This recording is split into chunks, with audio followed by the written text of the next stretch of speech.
So we left off in John chapter 18, verse 15. Peter's first denial of Jesus.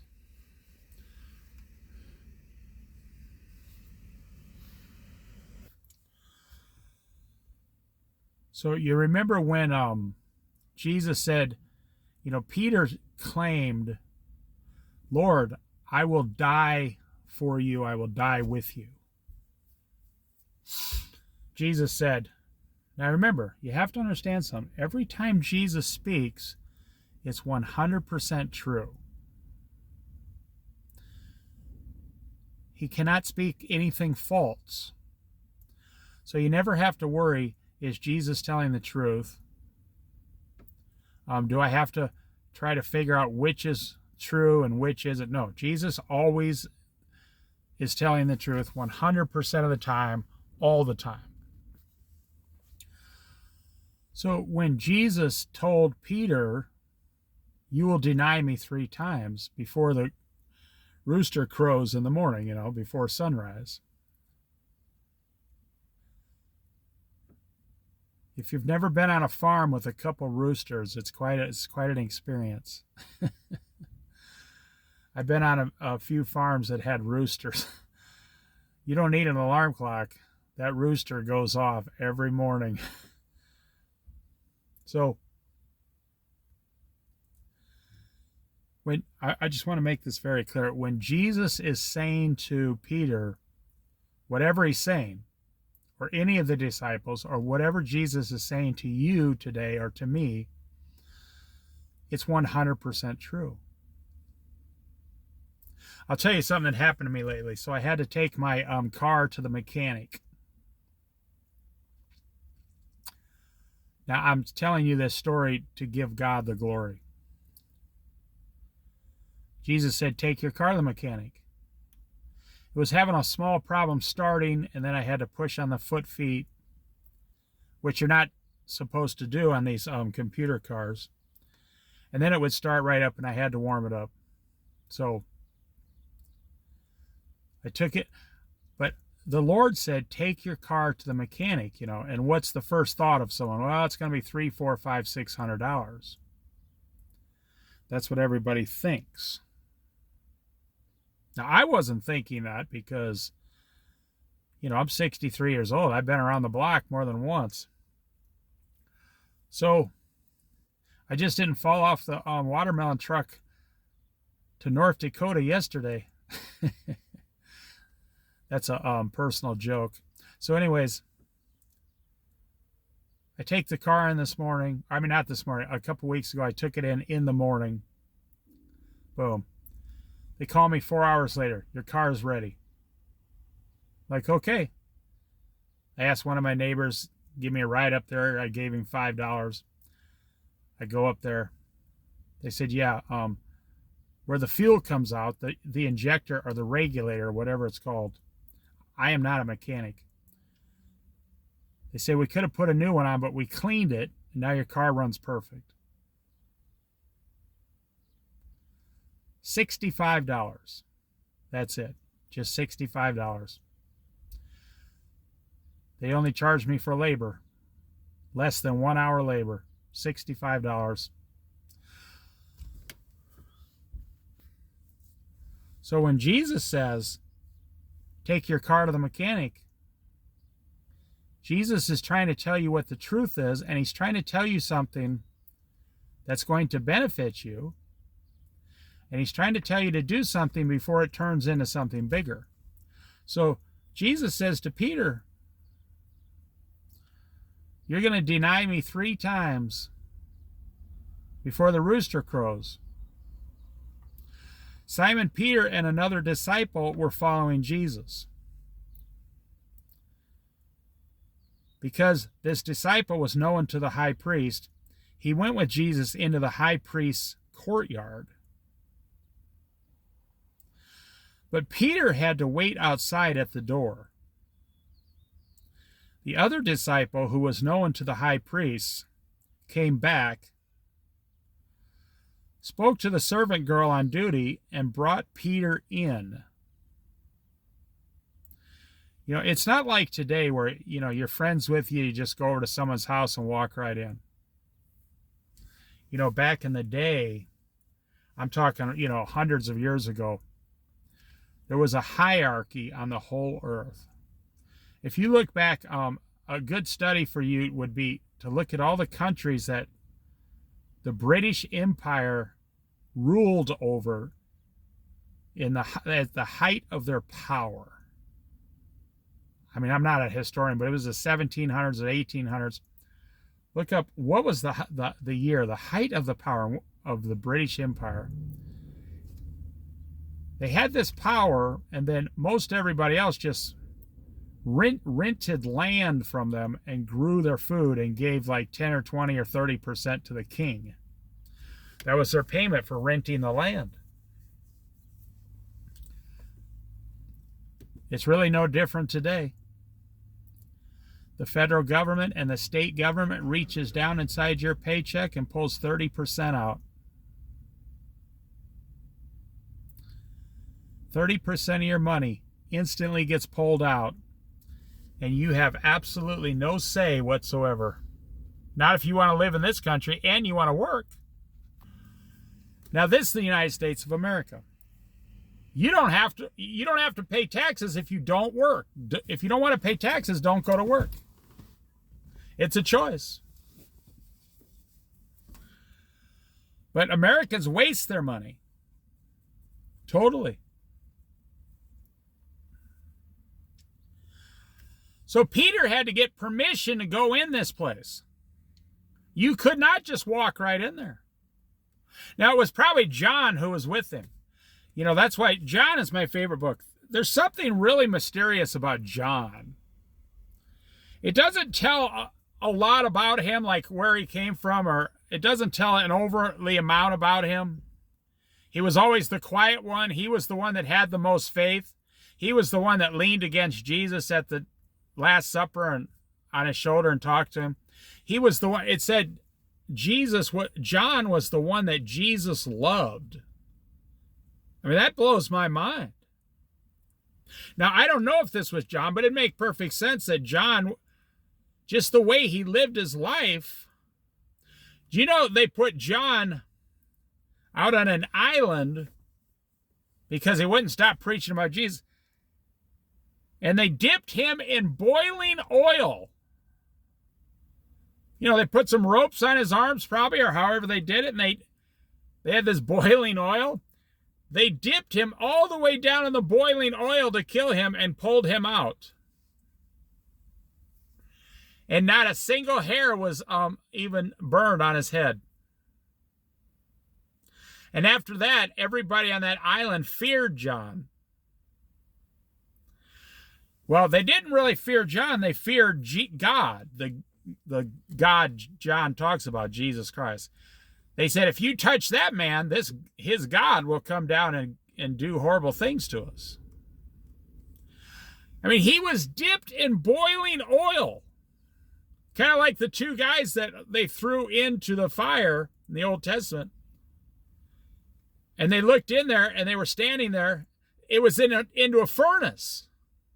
They threw them into the furnace, like this 2,000-degree furnace, and even the guys who threw them in were burned to death. And they were standing in there, and there was a third person in there, Jesus. And the men walked right out of the furnace. Their clothes were not even burned.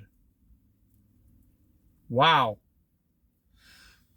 So I think this was probably the disciple. I don't know if I'm wrong. I'm wrong. It's not that big of a deal. So John is very interesting. Like, he could go in places other people couldn't.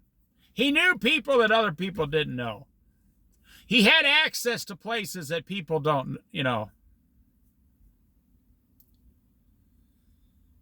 He was the quiet one. You know, at the end, Peter said, well, what about him, John? When Jesus was reinstating Peter 3 times, said, well, what about him? And Jesus said, that's none of your business. Now, I'm paraphrasing. He said, Peter, that's none of your business. Worry about yourself. If I want John to stay alive until I return, what is that to you? You take care of Peter and do what I told you to do. One lesson Jesus taught me as a follower of Jesus, that I'm not in charge of anyone else. Like my wife, I can't make her do it. She has to want to follow Jesus, and I'm very blessed in that way. My wife wants to follow Jesus just equally as much as I do. But my son's 45 years old. I can't make him do anything. I can't make him say yes or no, up, down, sideways, north, south, east, or west. If he doesn't want to do it, believe me, he won't do it. Same with my family, people around me, people that have asked me for help over the last 50 years. I tell people, I really can't help you. And I tell them why. If you're not willing to start changing and doing what Christ says, like, I've had people ask me for like $20 before, say. And I say, if I give you this $20, your problem will only be solved today, but tomorrow you'll have another problem. And I've had people tell me, hey, I didn't come over here to be ridiculed. I say, well, I'm going to give you the $20 and Jesus will give it back to me tenfold, but I'm going to give it to you probably 100-fold. I'm going to give you the $20, but before I do, you're going to listen to a speech about Jesus. If you don't want to hear the speech, you don't get the money. And they smile and they say, all right, go ahead. I say, because I'm not responsible to you. I'm responsible to Jesus. And they say, oh, I'll pay you back. I said, well, that's the good news. Jesus wanted you to hear this speech. I don't want you to pay me back ever. Because you'll turn into paying back $20 into a 6 or 9 month ordeal. And every time you see me at the grocery store, you'll run away. I owe that guy $20. I say, no, it'll make you way more humble if I'm not going to allow you to pay me back. You have to agree to not pay me back. And I'll tell you what, even more than Jesus, that really upsets a lot of people. They say, well,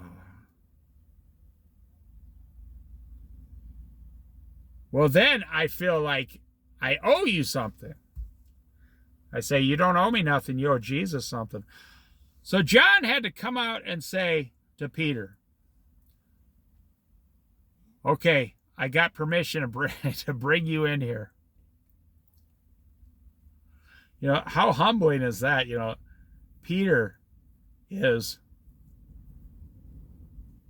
kind of in charge of the disciples somewhat. And he's the cornerstone. Jesus speaks of him. When you see Peter in heaven, he'll be on one of the 12 thrones. And he will be one of our bosses in heaven. I got no problem with that. But here, you can see Peter. He wanted to save Jesus. He just cut a guy's ear off. Now he has to, he thinks he's going to save Jesus.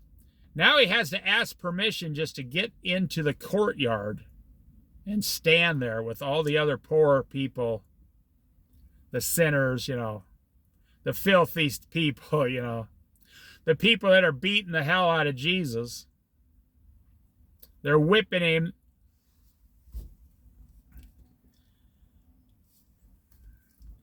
So they brought Peter in. They spoke to the servant girl on duty there and brought Peter in. She says, you aren't one of this man's disciples too, are you? She asked Peter. Right there, he had a choice. Literally, I'm not talking bad about Peter. He's going to be my boss in heaven, one of them. Peter wants you to talk about these stories so you can learn. 5 minutes earlier, he's standing outside that door, big, huge, tough guy with a sword. Unless Jesus took his sword away from him. Big, tough fisherman. Hey, yeah, okay, I'm here. Move aside. I'm going to tear this place down. And a little servant girl says, really loud in front of everybody. Are you one of his disciples? And you can just see all the soldiers and the men turn in the courtyard and look at this loudmouth little servant girl and look at Peter. And fear came over Peter. He replied, I am not. That's the first denial. Now, maybe in his mind, I'll give him credit. Maybe he was thinking, well, I'm going to play, double agent here, James Bond, double spy. I'm going to tell them that I'm not one of the disciples, but in my heart, I am a disciple. I'm just going to stand here and get, the scoop on what's going on here. And then I'm going to attack. I don't have the answer, but Peter denied Jesus 3 times, and then he had to be reinstated. After Jesus rose from the cross, went on the shore, he reinstated Peter 3 times. Asked him 3 times, do you love me? Peter, do you love me? Do you love me, Peter? Then do as I say, then feed my sheep. Do you notice that Jesus puts action behind love? Now you say, well, now wait a minute. I thought we weren't to work our way into heaven. If you love your mother and she's in the hospital tonight and you love her, you'll get on an airplane and fly all the way across the country, then rent a car, drive to the hospital, and go up to see your mother in the hospital. Because of your love for her, you will put action behind it. You won't just sit on the phone and say, hey, Mom, I'm here. I hear you're sick. I just wanted to call and say I love you. Okay, bye, click. God says, for God so loved the world, and then he took action he gave his only begotten son. For God so loved the world, okay, God could have said, man, I love you guys. Good luck to you. When you die, you're all going to hell. Good luck to you. But remember, I did love you, and I gave you a chance to be perfect. No, God the Father put action behind his words, I love you. 3 of the hardest words to say in the world, I love you. If you're listening, you go home to your family, your wife and kids tonight, and you hug your wife, give her a big kiss and say, I love you so much. And walk over and kiss each one of your kids and say, I love you so much. They'll probably fall over and wonder what's going on. Your wife will probably wonder if you did something wrong. You feel guilty. I came from a generation that the men, like my father, now my father told me he loved me several times, but the men in his generation never said, I love you. They never said it. Hardly ever. They might have said it when they were asking their wife to marry him, and then on the wedding day, and then when she was in the hospital dying. I know men who have never said the words out loud, I love you. So I asked my dad, I worked with older men, I said, how come you never say, I love you? They said, because that wasn't said in the families from my grandparents or that generation. So my parents were born in the 1930s. Their parents were born in the 1890s.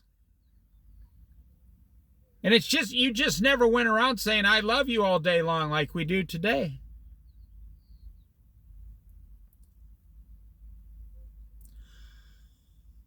It was cold. So this was an outer courtyard, they didn't have heaters, electricity, They were burning wood in like probably metal stoves or clay stoves It was cold. And the servants and officials stood around a fire they had made to keep warm. Now, most of you will say no to this. Have you ever been winter camping? My son was in the military, And he was based in the Colorado Rocky Mountains.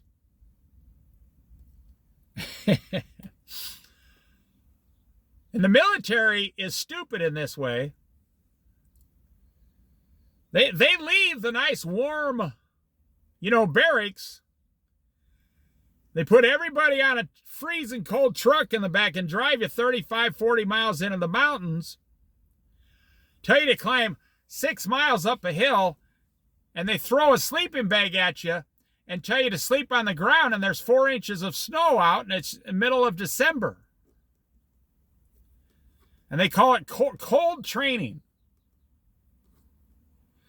I says to my son, how the heck did you survive? Now, we were from Iowa, so he was used to the cold more than a lot of the other guys.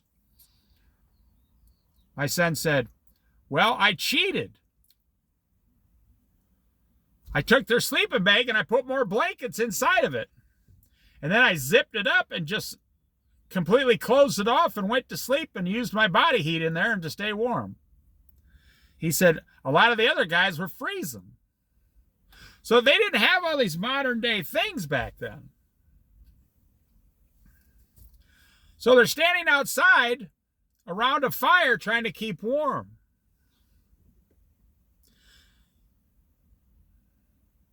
Peter also was standing with them, warming himself. So he's literally standing there, probably not saying a word, trying to keep quiet, like, oh, no, okay, all right, okay. What's going to happen? What's going to happen?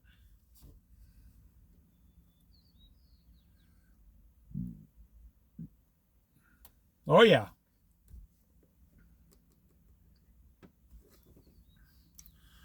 Now I'm going to end right there, and then we'll do the other ones later, the second and third denial. I try to keep some of these Bible studies a little shorter. But you see, whenever Jesus speaks, it's true. It's never, ever false. Ever. When Jesus speaks, it's 100% true.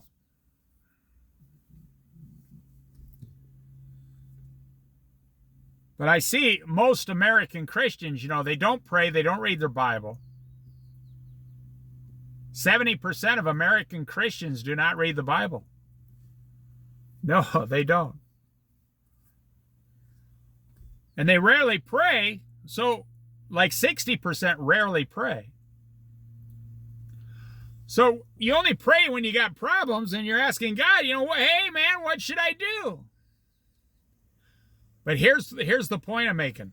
But then when Jesus tells you something, you won't listen, you won't do it. I heard a girl call this Christian financial show. People trying to get advice on how to use their money, how to do their money. Christian financial. And the guy says, I want you to sell both of your cars. This lady had $90,000 in cars, but she only owed $60,000.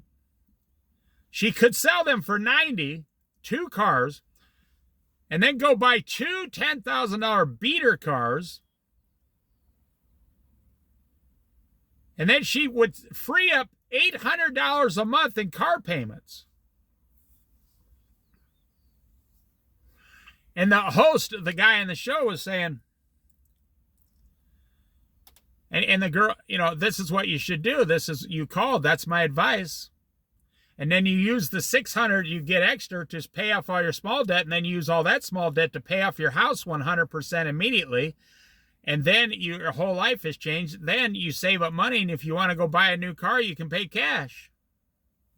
Because you're debt free, and then if you got all the money, you can do it. It's amazing how we don't even hear the basics anymore. Jesus said, or in the Bible it says, in the last days there will be a drought for the word of God. There will be a drought for the word of God. And it's not just the word of God. You just listen to the news, the radio. There's no common sense. I mean, we have teenage boys dressing up as women. and calling themselves Susan. We have teenage girls dressing up as boys and calling themselves, Bob or Frank or George.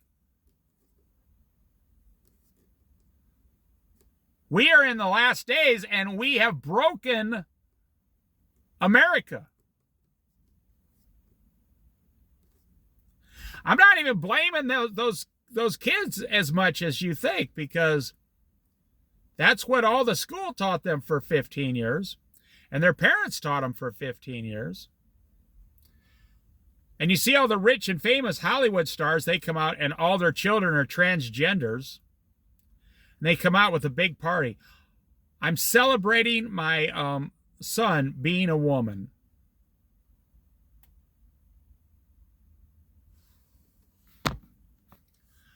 Now, I just brought up that example. The Old Testament says that behavior, God sees it as detestable and an abomination. That's what God thinks of it. And God calls it behavior.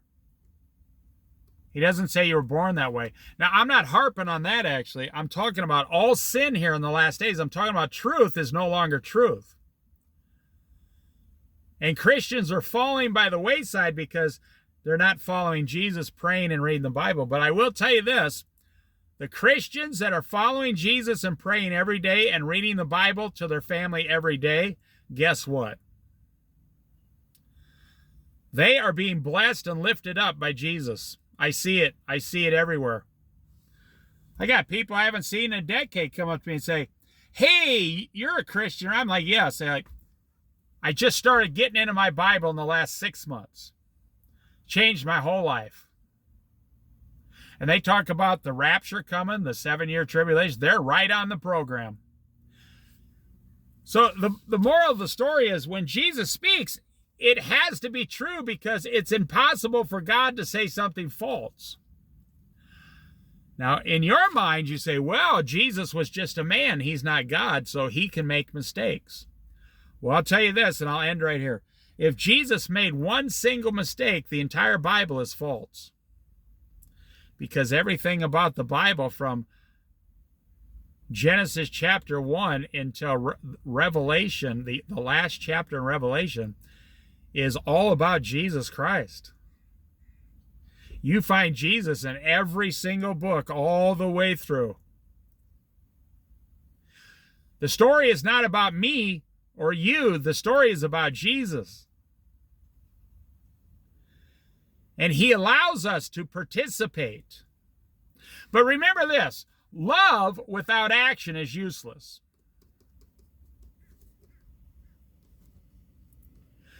Like, I don't know, it's like 3 months ago, Jesus told me, send your son $100.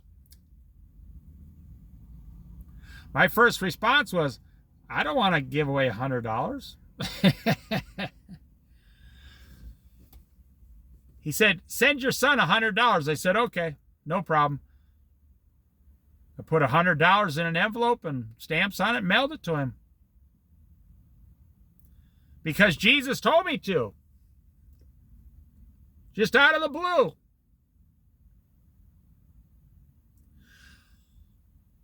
Now, I don't even know why I said it. If he needed it or didn't need it, it doesn't matter. I don't need to know why. Jesus told me to do it. Jesus was the one who said do it. And I know Jesus can't lie and he can't make a mistake. So everything he does is perfect and holy and just and hallowed be thy name. I don't need the information. I don't need the answers. The best thing the disciples could have said to Jesus was, Lord, they're going to crucify you. What do you want us to do? Give us specific instructions. Tell us what to do, and we'll do it. I believe Jesus would have said, go to your own homes now, lock the door, and pray. And I will come back and talk to you later.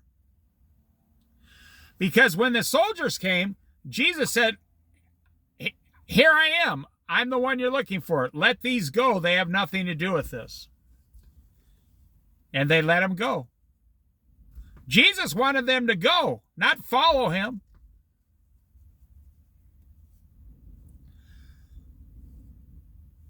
But they didn't say that. They tried to tell Jesus how wrong he was. Jesus, Lord, you're out of your mind. You don't know what you're talking about. You must be afraid or something. What do you mean? We can escape right now. Why are you saying you're going to be crucified tomorrow? We can escape right now.